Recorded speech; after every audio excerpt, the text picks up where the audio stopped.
Mesdames, Messieurs, bonjour, ravi de vous retrouver pour cette nouvelle édition du JT Cultures et Marchés. Nous commencerons avec un point sur le marché du blé, puis nous irons jeter un œil sur les perspectives de semis de canola au Canada. Nous chercherons ensuite à comprendre quels sont les risques liés au cas de grippe aviaire déclaré aux États-Unis sur les marchés des grains. Et cette édition se terminera par un point sur le niveau historiquement faible de l'écart entre le prix de l'orge et du blé.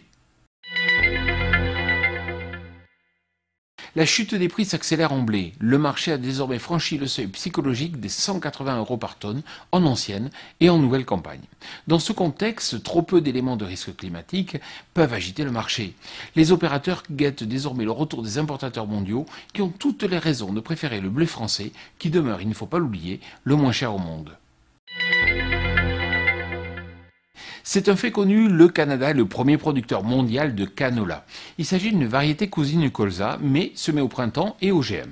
Or, les estimations de surface semée en canola dans ce pays affichent un recul de 4,5% à 7,85 millions d'hectares. Le marché du colza était déjà animé par les perspectives de production en baisse en France et en Allemagne. Cette baisse des surfaces semées au Canada vient donc ajouter des tensions supplémentaires.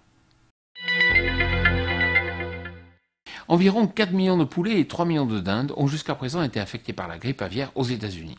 Cela crée un certain trouble sur les marchés. La question d'un effet sur la demande de grains de la filière avicole américaine commence à se poser. Mais relativisons. Rappelons que l'épidémie représente pour le moment largement moins de 1% du cheptel de volailles. Cette filière représente elle-même moins du tiers de la demande en alimentation animale aux États-Unis.